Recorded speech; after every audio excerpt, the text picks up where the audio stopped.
The Roman gladiatorial games were a brutal spectacle that took center stage in the ancient Roman world, designed as a public display of power, control, and entertainment. Originating as part of funeral rites, these games evolved into large-scale events held in amphitheaters across the Roman Empire, exemplified by historical venues like the Colosseum. Gladiators, who were typically slaves, criminals, or prisoners of war, were trained combatants who fought to the death or submission for the entertainment of the Roman populace. The introduction of gladiatorial games underscores not only the harsh realities of Roman entertainment, but also reflects the societal norms and values of ancient Rome, where human life could be both celebrated and disregarded in the arena. The gladiatorial games were significant for their dual nature. They served as a tool of political propaganda, helping emperors gain favor by appeasing the masses, and as a reflection of Roman societal hierarchies and attitudes towards life and death. For instance, the games were used as a means of social control, providing a distraction from the hardships of everyday life and ensuring the public remained placated. Moreover, emperors like Titus, who opened the Colosseum in 80 AD, utilized such spectacles to curry political favor and maintain power. Real-world applications and examples of these games include their role in military training and execution of justice. Gladiators, chosen for their physical strength and dexterity, were the epitome of Roman martial excellence, symbolizing Rome's domination and military prowess. Furthermore, the arena served as a judicial space where condemned criminals faced their end before the public eye, further reinforcing the state's control and authority. In terms of opinions, some ancient historians, like Seneca, criticized the games for their brutality and the desensitization towards violence they fostered in society. This aligns with modern perspectives that view these games as a reflection of societal decay and moral ambiguity. Challenges and controversies surrounding gladiatorial games include the ethical implications of using human life as a form of entertainment, a debate that echoes into contemporary discussions on entertainment and morality. Additionally, the economic burden of such spectacles on the empire was significant, as funding these games required extensive resources and manpower.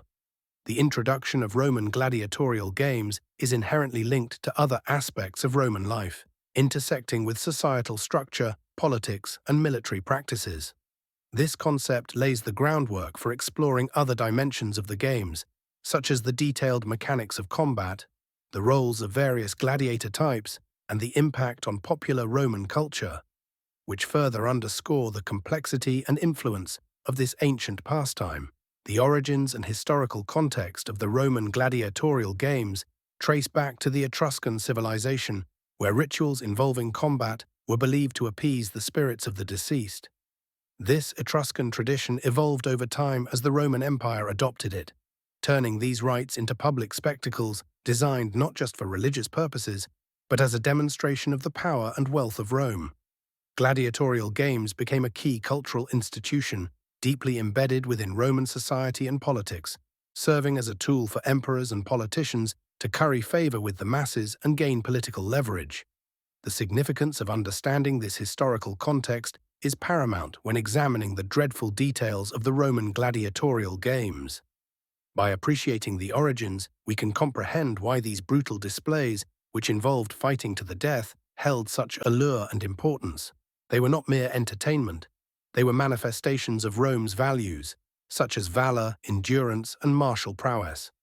Furthermore, these games reflected societal hierarchies and the value placed on human life, offering insights into the socio-political fabric of ancient Rome.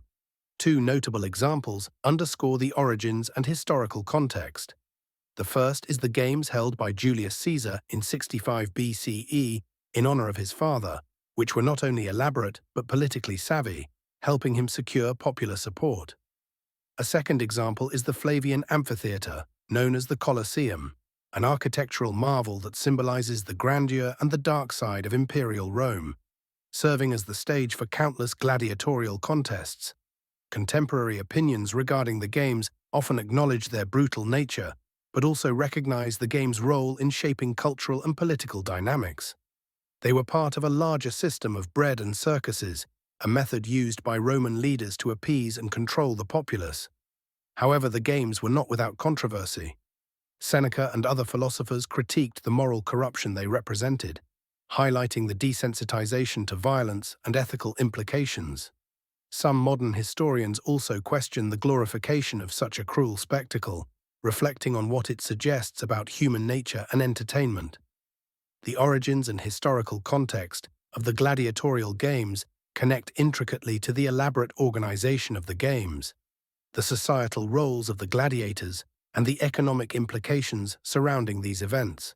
They underscore the intertwined nature of entertainment, politics, and societal values in ancient Rome, highlighting how these gruesome spectacles were both a product and a reinforcement of the empire's values and power dynamics. The Roman gladiatorial games, a quintessential spectacle of the ancient world, featured an array of gladiators, each with unique types and roles that were pivotal in shaping the dynamics of the arena. At their core, gladiators were combatants, slaves, criminals, or volunteers, trained specifically for public entertainment through combat. The significance of their types and roles extends beyond mere entertainment. They reflected social hierarchies, military prowess, and complex societal values of the time. Gladiators were categorized into various types, each defined by distinct fighting styles, weaponry, and armor, adding layers of narrative and strategy to the games. The Murmillo, heavily armored with a distinctive helmet and large shield, often faced off against the Retiarius, who wielded a curved sword and had lighter armor. These matchups were carefully orchestrated to create a balance of skill and intrigue, embodying the Roman obsession with martial skill and valor. Another example is the Retiarius, identifiable by his net and trident, representing an almost underdog-like agility pitted against more heavily equipped opponents, like the Secutor, whose streamlined helmet and sword made for a classic David versus Goliath scenario. The symbolic and performative roles of gladiators cannot be overstated. They were instruments of political propaganda, with emperors and politicians using the games to ingratiate themselves with the public, distract from civic issues, or assert dominance by staging ever more elaborate spectacles. The diversity of gladiatorial types showcased Rome's reach and assimilation of different cultures within its empire, reinforcing the might and cohesion of Roman civilization. However, the glorification of violence and the commodification of human life raise profound ethical questions and controversies.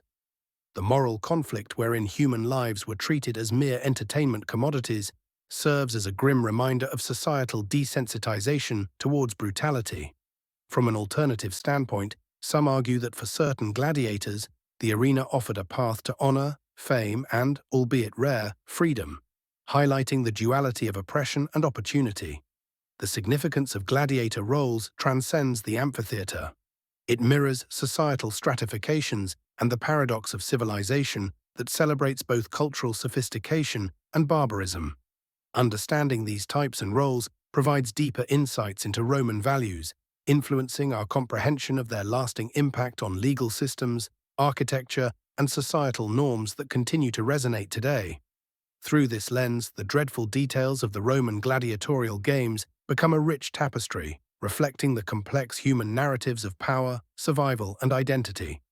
The arena experience in the context of Roman gladiatorial games was a central spectacle combining architecture, entertainment, and the collective psyche of Roman society. These venues, most famously the Colosseum in Rome, were grand amphitheaters that represented the architectural prowess of the Romans. They weren't just places for games, but were multifaceted stadiums designed for maximum audience engagement. And they played a pivotal role in the socio-political fabric of ancient Rome. By understanding the arena experience, one can delve into the labyrinthine layers of Roman culture, where entertainment blended seamlessly with politics, religion, and societal control. The significance of the arena experience lies in its extravagant displays that provided a venue for emperors to both appease the populace and assert their dominance. Gladiatorial games offered a means of social cohesion, presenting the emperor as a benevolent provider of entertainment, while simultaneously reinforcing the brutal prowess of Roman culture. These spectacles were often funded by the state or wealthy sponsors who hoped to gain favor with both the public and elite. Two specific examples highlight the grandeur and purpose of these venues. First, the Colosseum, inaugurated in 80 AD, could hold between 50,000 to 80,000 spectators and hosted not only gladiatorial combats but also exotic animal hunts and even mock sea battles. These events were meticulously organized to ensure that the audience remained engaged and that the displays served as a constant reminder of Rome's imperial power. Another example is the arena at Pompeii, one of the oldest stone amphitheaters, which hosted similar events and played a vital role in community life, serving as a focal point for local identity and entertainment. However, the arena experience was not without its challenges or controversies. Critics pointed to the brutality and bloodlust encouraged by these spectacles. Philosophers like Seneca and Tertullian criticized the desensitizing effect these games had on the Roman populace, concerned with the moral decay bred by such violence. Additionally, there were logistical challenges in organizing such grand events, from crowd control to the immense cost involved, which could strain public resources. This aspect of the gladiatorial games interlinks with broader narratives of Roman politics and social structure. The spectacular nature of these events underscored the emperor's capacity to command resources and manage public opinion, reflecting how the games were as much about reinforcing social order as they were about entertainment. The spectacles at these venues thus served as both an escape and a stage for imperial propaganda, reminding everyone of the power and might of Rome.